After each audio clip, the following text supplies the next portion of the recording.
भारत का इतिहास समृद्ध और विविधताओं से भरा हुआ है। इसी इतिहास में कई ऐसे किले हैं जिनकी अपनी अनूठी कहानी है। उनमें से एक किला है देवगिरी किला, जिसे आज हम दौलताबाद किला के नाम से जानते हैं।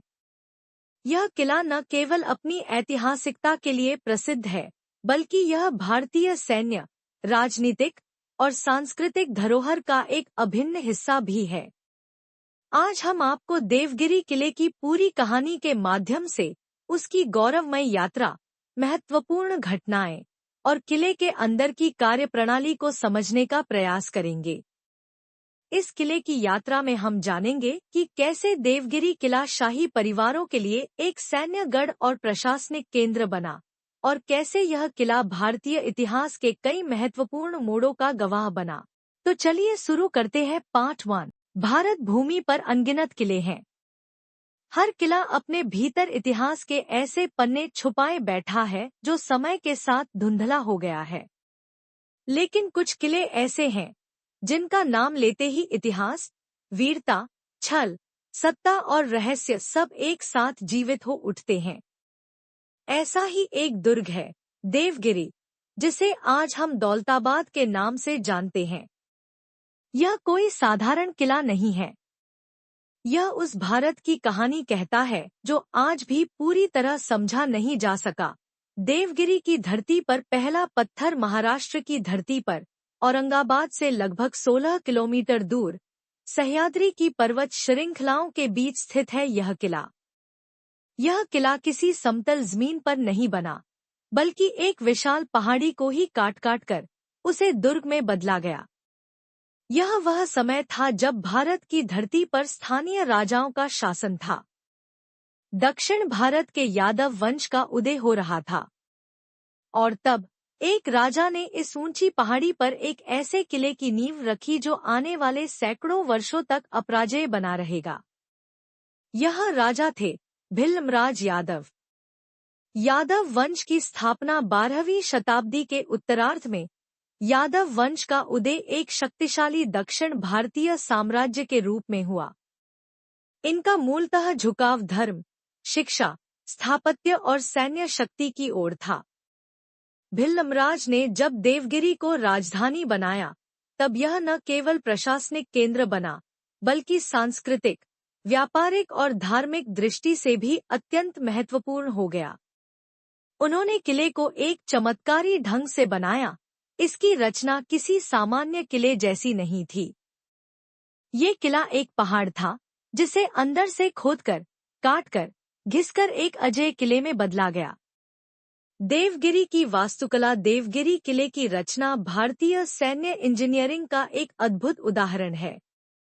खड़ी चढ़ाई और गहरी खाई, किले तक पहुंचने के लिए दुश्मन को कई संकरे रास्तों से गुजरना पड़ता था, जिनमें एक गलती जानलेवा होती। भ्रमित करने वाले मोड़ मार्ग ऐसे बनाए गए थे कि दुश्मन की दिशा ज्ञान शक्ति नष्ट हो जाए। गुप्त सुरंगें, ये सुरंगें आपातकाल में राजा और सैनिकों को बाहर निकालने के लिए बनी थी। जल प्रबंधन प्रणाली, वर्षा जल संचयन, गुप्त जलाशय और पानी की निकासी प्रणाली इतनी शानदार थी कि कई महीनों तक बिना बाहरी। देवगिरी धर्म और संस्कृति का संगम। देवगिरी सिर्फ युद्ध और किलेबंदी के लिए नहीं जाना गया, यह एक धार्मिक और सांस्कृतिक राजधानी भी थी। यहाँ भव्य शिव मंदिर, विष्णु मंदिर और जैन मंदिर थे। कला, मूर्तिकला और शिल्पकला यहाँ के जीवन का हिस्सा थी। यहाँ के महल, स्तंभ और मूर्तियाँ आज भी इस समृद्धि की गवाही देती हैं। राजा भिल्लम और उनके उत्तराधिकारी राजाओं ने देवगिरी को ज्ञान और धर्म का केंद्र बनाया। विद्वान, संत और कारीगर यहाँ आते, बसते और इसे सजाते। खिलजी का हमला, जब दिल्ली की नजर पड़ी 13वीं शताब्दी के अंत में, उत्तर भारत में एक ताकतवर शासक उभरा, अलाउद्दीन खिलजी।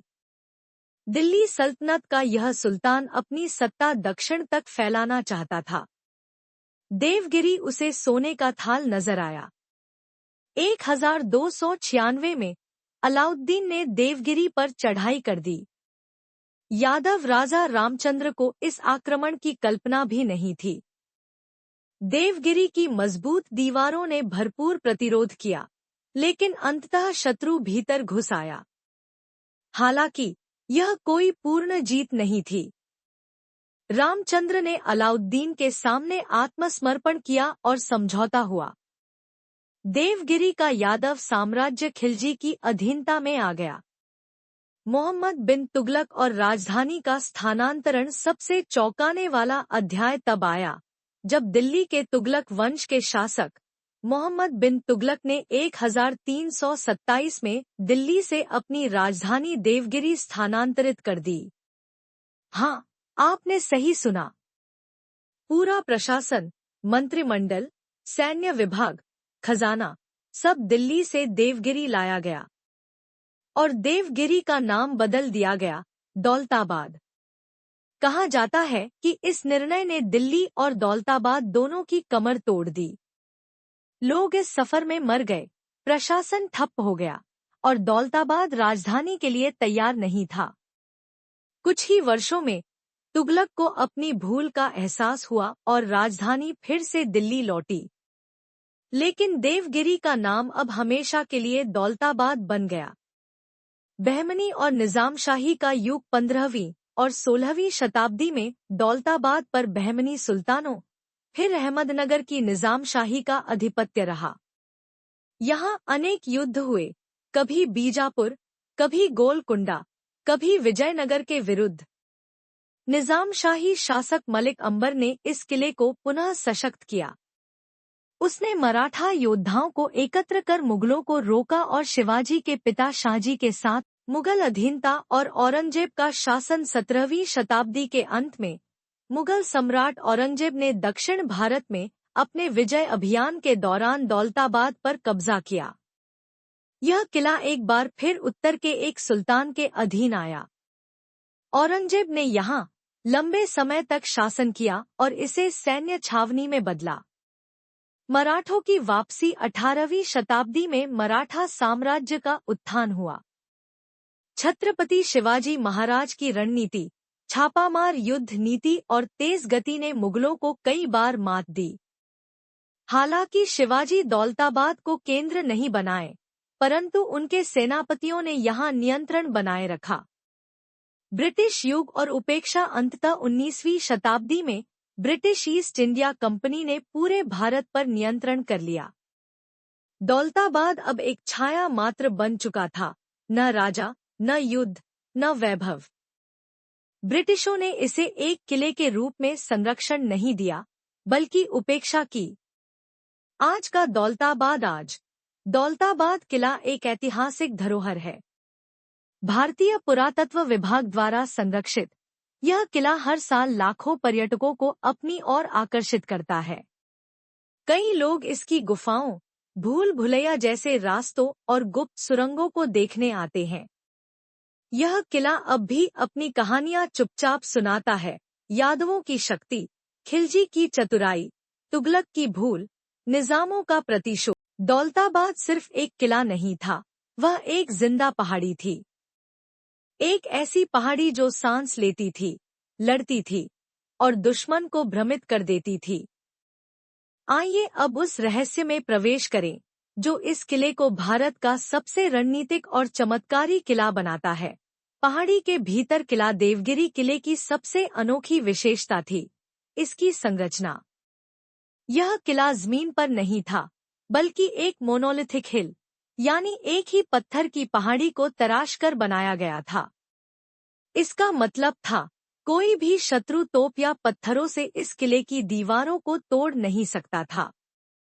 यह पहाड़ी खुद एक प्राकृतिक कवच थी। रचना की विशेषताएं, प्रवेश द्वार तक पहुंचने के लिए घुमावदार चढ़ाई, जिससे सैनिकों की थकावट और भ्रम बढ़ता। दीवारों पर छुपे हुए झरोखे, जहां से तीरंदाज छिपकर वार कर सकते थे। सबसे चौंकाने वाली चीज, अंधेरी भूल भुलैया। अंधेरी, किले की भूल भुलैया, अंधेरी, यह कोई काल्पनिक नाम नहीं, बल्कि एक वास्तविक स्थान है किले के भीतर। यह एक ऐसी गुफा है जो पूरी तरह से अंधेरे में रहती है।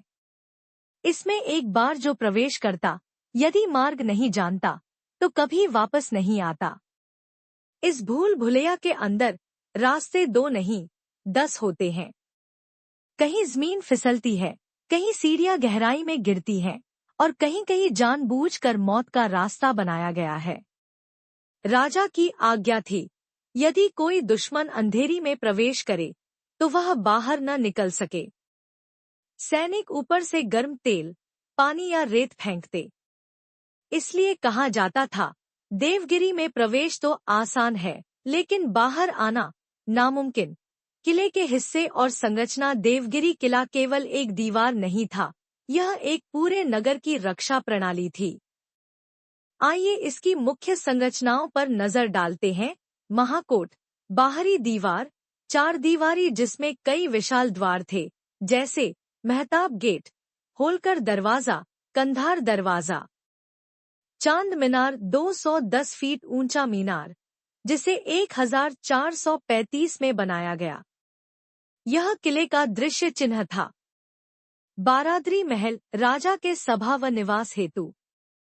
जल प्रबंधन प्रणाली, भूमिगत नहरें, सरोवर और जलाशय जो पूरे वर्ष जल उपलब्ध कराते थे। अलाउद्दीन खिलजी की रणनीति। जब अलाउद्दीन ने 1296 में इस किले पर आक्रमण किया, तो उसने पहली बार भारत में स्नीक अटैक यानी छुपकर रात के अंधेरे में हमला किया। देवगिरी के राजा रामचंद्र उस समय पूरी तरह अनजान थे। युद्ध की रात, दिल्ली की सेना पहाड़ियों में छिपकर किले के पास पहुंची। रात में अचानक हमला हुआ। किले के द्वार बंद हो गए, लेकिन रसद और तैयारी पूरी नहीं थी। रामचंद्र को मजबूरन आत्मसमर्पण करना पड़ा। परंतु अलाउद्दीन ने उसे नहीं मारा, बल्कि उसे उपराजा बना दिया। इसका मकसद था दक्षिण भारत में विद्रोह को टालना। मोहम्मद बिन तुगलक की उलझन। 1327 मोहम्मद बिन तुगलक ने जब दिल्ली से राजधानी देवगिरी लाई, तो वह सोच रहा था, यह भारत का मध्य बिंदु है। यहाँ से मैं उत्तर और दक्षिण दोनों पर शासन कर सकता हूँ। परंतु वह भूल गया कि मौसम, भाषा, भोजन और संसाधन सब दिल्ली से अलग थे। उसकी सेना और मंत्री इस बदलाव से नाराज थे। आम जनता, जिनसे कर वसूला जाता था, दंगों में उतर आई। कुछ महीनों में ही लोग भागने लगे। कहा जाता है, इस स्थानांतरण में हजारों लोग मारे गए। दौलत और धोखा। दौलताबाद नाम ही ऐसा पड़ा क्योंकि यहाँ सोना, रत्न और खजाना भरा पड़ा था। यह एक व्यापारिक मार्ग का केंद्र था। अरब व्यापारी यहाँ आते थे। रेशम, मसाले और हथियारों का बड़ा बाजार था। लेकिन इस दौलत ने ही इसे शाप भी दिया। हर शासक इसे पाना चाहता था और इसके लिए लड़े। बहमनी सुल्तान, निजाम शाही, बीजापुर, गोलकुंडा, मुगल, मराठा। मलिक अंबर, दौलताबाद का रक्षक। 16वीं शताब्दी में दौलताबाद की रक्षा का भार उठा एक अफ्रीकी गुलाम जिसने इतिहास रच दिया। मलिक अंबर, जो अबीसिनिया, इथियोपिया से लाया गया था, एक वीर सेनानायक बना और बाद में निजाम शाही का प्रधानमंत्री। उसने दौलताबाद की सुरक्षा को सुदृढ़ किया। छापामार युद्ध नीति बनाई। मुगलों को कई बार हराया। धर्म, स्थापत्य और युद्ध। दौलताबाद में धर्मों का सुंदर समन्वय था। यादव काल में मंदिरों की बहुलता थी। तुगलक और बहमनी काल में मस्जिदें बनी। मुस्लिम स्थापत्य कला में पत्थर की बारीक नक्काशी, घुमावदार मेहराबें और मीनारें शामिल थी। यहाँ की दीवारों पर आज भी देवी देवताओं की मूर्तियां, अरबी फारसी शिलालेख और संतों के भजन खुदे हुए मिलते हैं। रक्त की गाथा। हर पत्थर, हर दीवार, हर गलियारे में इतिहास की एक बूंद खून की मिलती है। यहाँ राजाओं की हत्या हुई, सेनापतियों ने विद्रोह किया, भाइयों ने भाइयों को मारकर सत्ता हथियाई, और इस सबके बीच देवगिरी देवगिरी किला, जो आज के दौलताबाद किला के रूप में जाना जाता है, महाराष्ट्र राज्य के अहमदनगर जिले में स्थित है। यह किला 13वीं शताब्दी से लेकर 17वीं शताब्दी तक कई महत्वपूर्ण घटनाओं का केंद्र रहा। शिवाजी महाराज जैसे महान योद्धा और सम्राटों के समय में यह किला एक अहम सैन्य गढ़ था। यह किला भारतीय सैन्य वास्तुकला का अद्भुत उदाहरण है, जिसमें पानी की प्रणाली, सुरक्षा संरचनाएं और स्थापत्य कला के कई तत्व शामिल हैं। किले की दीवारें, खाई और किले इसके इतिहास के गवाह हैं, जिन्होंने कई शाही परिवारों और युद्धों को देखा। किले की अंदरूनी संरचना और विभिन्न धार्मिक स्थल समाज के देवगिरी किला एक ऐसा स्थल है जो भारतीय इतिहास, संस्कृति और सैन्य महत्व को संजोए हुए है। यह किला न केवल एक सैन्य गढ़ था, बल्कि यह राजनीतिक, सांस्कृतिक और धार्मिक आदान प्रदान का भी एक प्रमुख केंद्र था। आज के समय में यह किला हमें संरक्षण और धरोहर के महत्व का एहसास कराता है। जैसे ही हम देवगिरी किले की समृद्धि और गौरवमयी यात्रा को समझते हैं, हम यह महसूस करते हैं कि यह किला केवल हमारे अतीत का ही नहीं, बल्कि हमारे भविष्य का भी एक महत्वपूर्ण हिस्सा है। आशा है कि इस किले की पूरी कहानी ने आपको भारतीय इतिहास और संस्कृति के प्रति एक नई समझ दी होगी। धन्यवाद।